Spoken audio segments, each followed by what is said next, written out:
Hi everyone, Quilfan here again. I was asked to do a video about this deck a while ago when I said that I was waiting for it to arrive at my doorstep. So this is what I'm doing now. This, my loves, is the Dust to Onyx deck. It's by Courtney Alexander and it's an independently published deck. I backed it on Kickstarter a while back and it took quite a while for it to get finished, but Courtney was very, very good at really letting us be part of the journey and just simply know where she stands and how she really thought about everything with this deck, from like the cards themselves and how she wanted them to be painted, printed, what special she wanted and extras and how the box should be and everything about the book, how she wrote the book. So it wasn't a bad of a wait. I have to say that. I have to make first kind of a disclaimer because this video will be more about more on the surface of things. I'm not able to go into the depth of this deck, which I'm sure there are a lot. You already get this feeling from this deck immediately, but for now, it's not calling out to me to work with it. Like at this very point in my life, it's not calling out. It might be the case because at the very same time that I got this from Custom, I had to drive to Custom and get it, which was an odyssey, to be honest. And when I got home, I unpacked it and I did a little video and shared that with Kelly, simply of the unboxing. And I really was excited. I was a bit disappointed about two things as well. I will talk about that later. And then about an hour later, my doorbell rang and the postwoman stood there with a package for me. And I got a deck that I was really waiting for, that I was anticipating highly. And it was just right up my alley at that point. And if this happens, then there is no use in forcing myself to really delve deep into another deck than the one that I'm kind of called to work with. It's the Sweeney Tarot, just to lay it out there. And I got it in a trade at the end of last year, so very end. So it was sent to me on December the 30th. And so it just got at the same date that I got this one.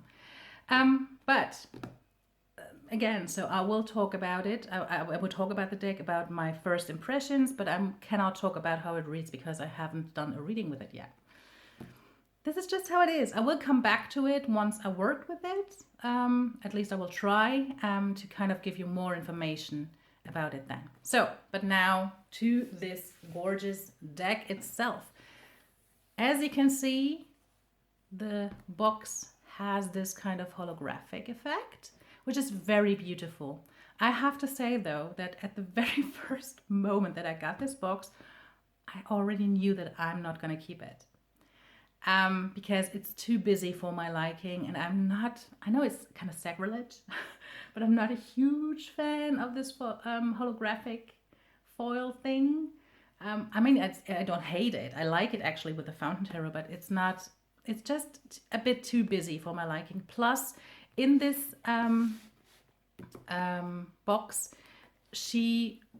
let's quickly show you, she packaged the deck in 2 stacks, and I'm not a huge fan of that. But again, this was my kind of initial reaction, so that's why I'm not actually really disappointed to say that this book ripped kind of immediately. Can you see that? It's just probably the lid is too heavy, so this is not supposed to happen. It's supposed to be like that. I could glue it without a doubt. It would be easy to fix.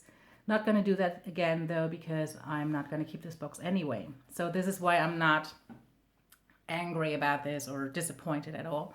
I was for a second when I simply thought that I knew how much I knew how she really tried to make it as perfect as possible, and like the quality would be flawless, and then to get a box that's kind of ripped already was a bit disappointing. But again, I'm not going to keep this box anyways, so it's not that bad. You can see here, she signed it. Dust to Onyx, a validated deck. I have, I don't know if you can actually see it, number 138 of 1,000 decks. Don't really know what I'm going to do with that, because I want to keep, maybe I'm just going to keep the lid, because, I mean, it's signed. I cannot throw it away. And then there is this kind of thank you card. This is the Hermit, by the way, which is, I love that, because actually, and at the very beginning, she asked, kind of in a survey to say which cards you would prefer as a thank you card, and the Hermit was one of my choices. So she already said that it's not like once you said what you want to get or would like to get, it's not as if you could get that, but like with a 100% chance, but it was just so she knew what cards she needed to print, because people would love them. So I'm really, really happy that I actually got the Hermit, as it was one of my choices. So love that. There is a hardcover book that comes with this deck, and I need to talk about this book later on for a moment, because it is brilliant. I just took a little peek into it and I'm blown away. So very, very well done. Need to talk about that. And then you have the deck stacked in kind of two stacks. It actually came like this. I put it back the wrong way around. And two stacks in its own, like each stack in a drawstring bag. And actually this is very well done either as well. It's just, there is some kind of velvet lining, which is amazing. So actually, like if the box wasn't ripped, I mean, I probably still wouldn't keep it. So again, but I can see how people will love this box, because it is sturdy as hell. It is, if it didn't rip like mine, but it is quite sturdy. It is very well done with the lining, with these little strings to get the decks out easily, with the pouches. So she really thought about everything, and that really counts, right? So this is the box. Before I'm going to show the cards, let's talk about this beauty. It is amazing. There is so much information given in this book. You can see the table of contents. It's just a lot. There are so many notes and side notes and footnotes and things. It's just brilliant. It is very nice quality. There are lovely spreads in there. What I really love is this. You have a table for the numerological keywords, for the court cards, for the elements, so the suits per se. You have astrological information given here. You have spreads, as you can see. Again, I haven't tried them out yet. She talks about jumpers, about reversals, about cleansing, and what you can do with this deck. And again, she talks about a lot. And then once you come to the actual cards, you always have a full picture, full colored picture on the left, with every information given about how she created it and what materials she used for it and when she created it. And then one page of talking about elements of the card, so elements of what she painted and the symbols she used, and the meaning of the card in itself. You always have keywords upright and reversed, and so this is actually really, really well done. And what I love is, for example, she talks about, in this text, she talks about the amethyst that is in kind of the third eye of the Fool. And once you read it, let me see if I can find it quickly. Now, here it is, the purple amethyst, blah, blah, blah, blah, blah, blah. And then you have a footnote. And at the end of the chapter, you then again have the end notes with talking more about the amethyst in this case. And she has that for a lot of little details, and it's just, I love that. What I also really love, again, I have just kind of took a peek into the book yet, but it seems as if the journey, the fool's journey that we all know so well, is really like a journey in this case. And she kind of adjusted or took different perspectives on some of the cards because of that. And I love it. I just love it. For example, usually, or a lot of the times, if you read about the fool's journey, you have the fool who's on his journey, and then he or she meets some of the characters on the card. So he or she meets the magician. It's not the case for this one. In this case, kind of the fool is the magician, and he or she is the high priestess. And that is just, so the magician in this case isn't like this fully developed, powerful person who can manifest out of nowhere. It's not. And I really love that. There is a paragraph actually, or a sentence actually, about the magician. It's renamed to the conjurer. But again, it's still a magician.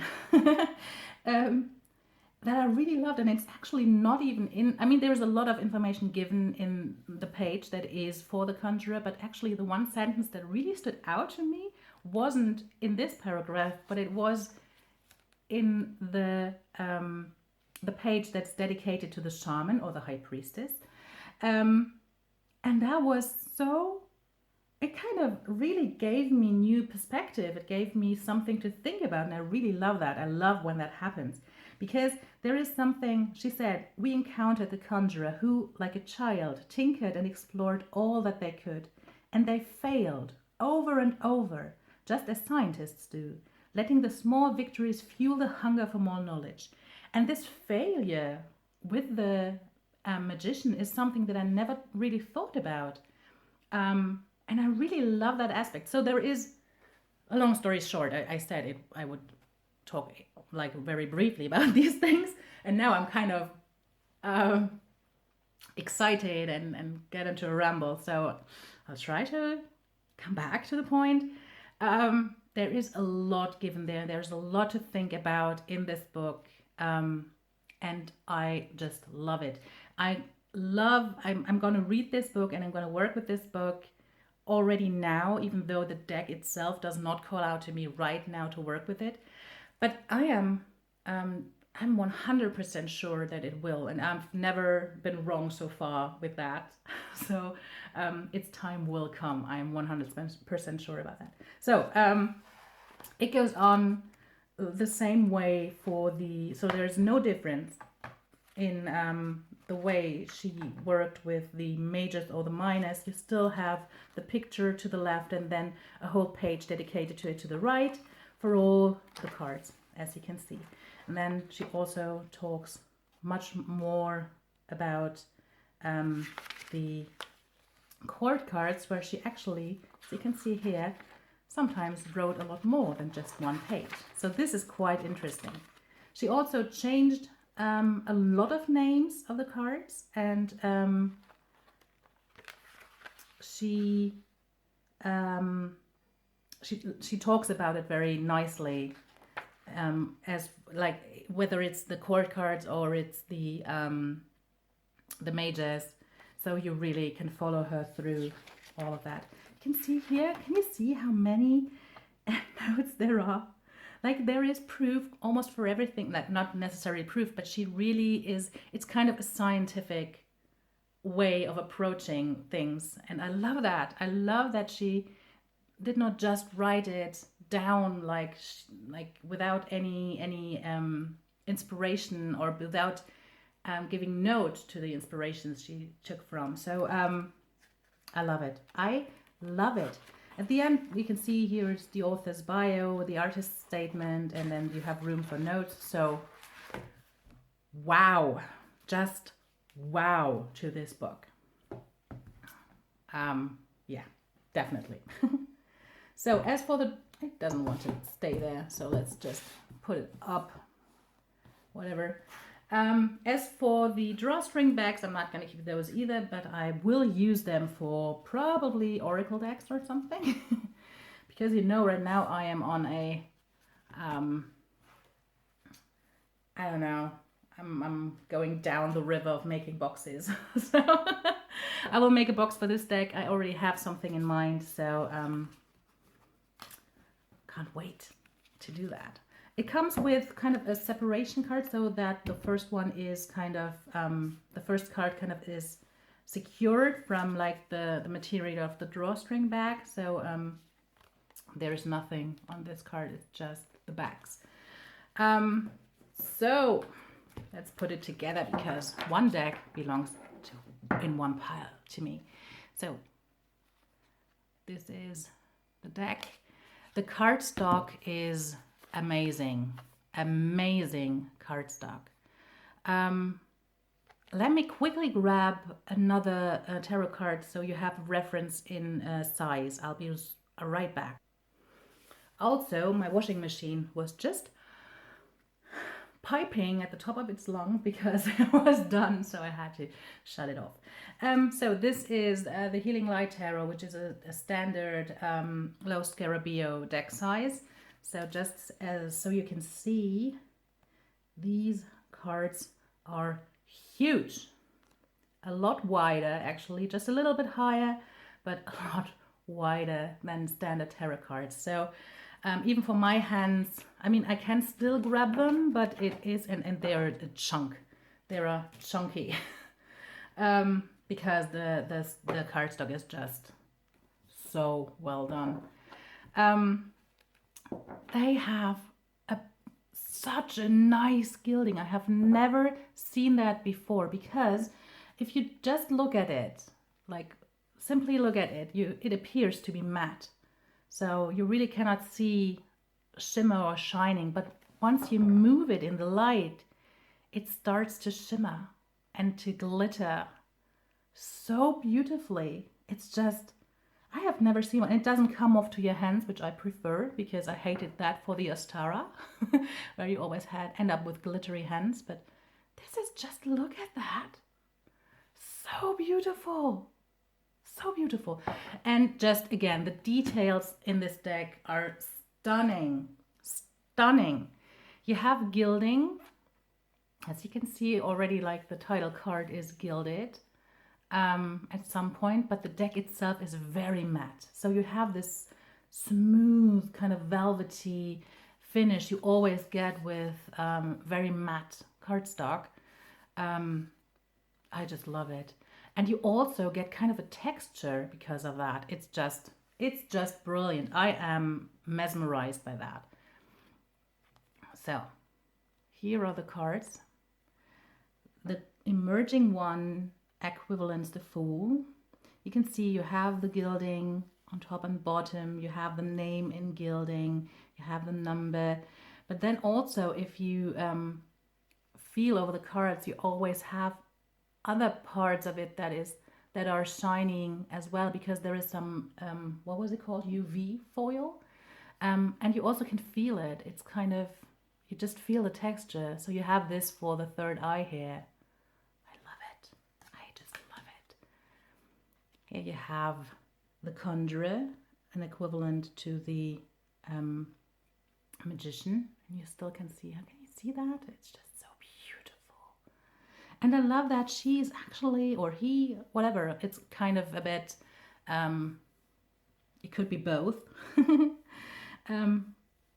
Although to me, she's a she, because of the kind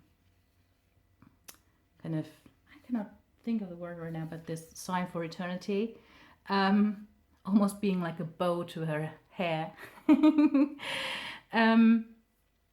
I love that she's actually young, again, because it goes so well with what Courtney writes, or Courtney, I'm sorry if I slaughter your name, writes in the book. Here we have the Shaman, equivalent to the High Priestess. Look at this gorgeous, gorgeous Queen Mother. This was one of my absolute favorite paintings. When she shared it, I was blown away. This was what kind of made me buy this deck immediately. The Chief as the Emperor. I love how this deck does not follow necessarily the typical associations you have with gender and tarot. I love that. I just love it. With this card, it's the second of little disappointments that I had with this deck at first, because there, as you can see here, is some issues with the lamination. You can barely feel it, so it's not as if there's a huge lump there, but definitely the lamination did not come on smoothly for this card. At first I thought about asking for a replacement. Right now I'm not intending to, simply because it kind of suits it. It kind of, I mean, again, it's not as if it's really disturbing or upfront, because it's not, you can barely feel it. So I don't mind. But the fact that it kind of emerges from the index finger and goes outward, I just love it for the Hierophant. By the way, the Hierophant is called the Moor. So actually, I think it's quite amazing. it's as if it should be like that. So this is why I'm not asking for a replacement here. But again, this is something, for other people it would be an issue. I don't know. I haven't heard of anyone having the same issues, neither with a box nor with a card. So I think I might have just been unlucky. But then again, it's good that it's been me, because I really don't care right now. Yeah, but just so you know, I'm honest, I'm truthful. So the Lovers. The artwork is amazing.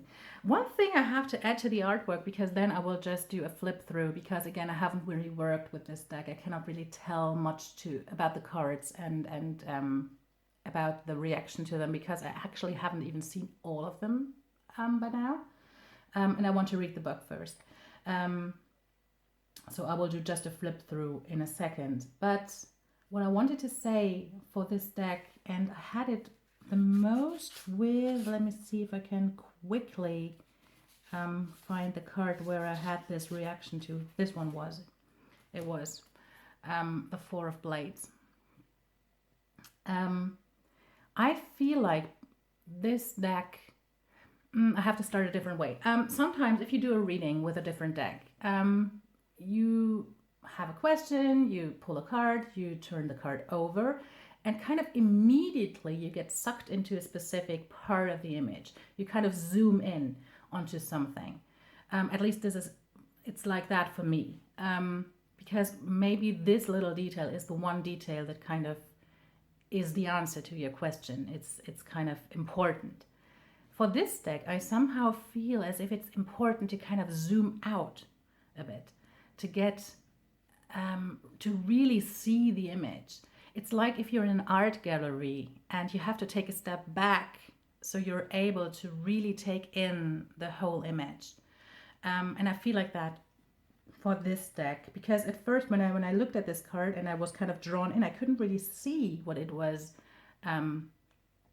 showing, what she did with this card. But then I kind of took a step back and I could see it all, and even then the little details made more sense. So and I've had that after that for a couple cards where I think it's important to kind of take a step back and take a look at the whole picture first with this deck specifically, before you then can zoom in. Yeah, that's my feeling. Okay, now I will just do a walkthrough or a flip through, and I will stop talking.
Wow.